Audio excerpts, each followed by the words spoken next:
Welcome to steno dictation. Dictation 5 second बाद शुरू होगा।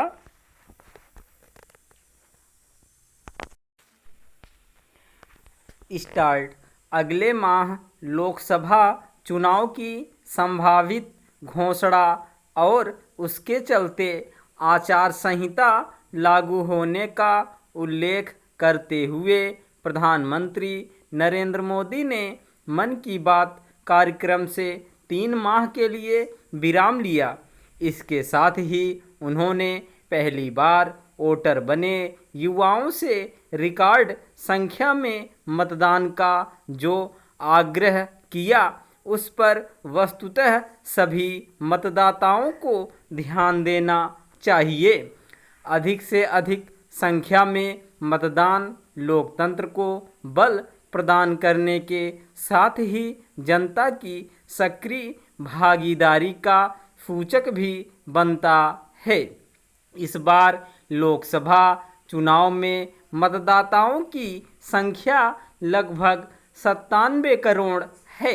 इनमें बड़ी संख्या युवाओं की है। उन्हें मतदान के प्रति वैसा ही उत्साह दिखाना चाहिए जैसा कुछ समय से महिलाएं दिखा रही हैं।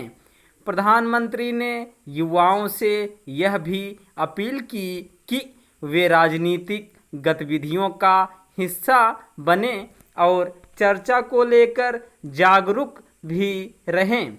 इसी कड़ी में गत दिवस चुनावी तैयारियों का जायजा लेने चेन्नई गए मुख्य निर्वाचन आयुक्त ने यह कहा था कि यदि राजनीतिक दलों को अपने घोषणा पत्रों में लोक लुभावन वादे करने का अधिकार है तो मतदाताओं को यह जानने का हक भी है कि क्या वे वादे व्यावहारिक हैं और उन्हें लागू करने के लिए धन का प्रबंध कहां से किया जाएगा।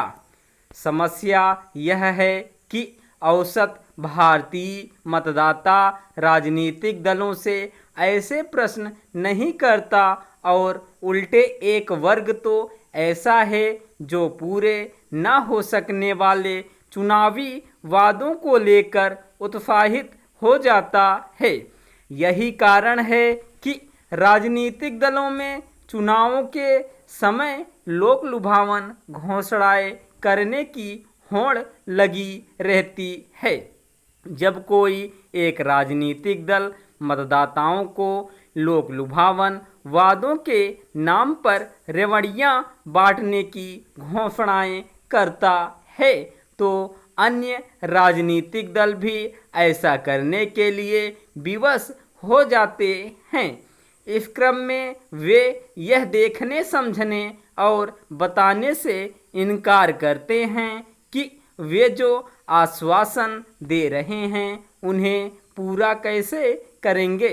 अब तो चुनावी वादों को गारंटी की तरह पेश किया जाने लगा है। हालांकि नीति आयोग से लेकर रिजर्व बैंक तक राजनीतिक दलों को वित्तीय स्थिति की अनदेखी करने वाले लोक लुभावन वादे करने से आगाह कर चुके हैं, लेकिन इसका कहीं कोई असर पड़ता नहीं दिख रहा है।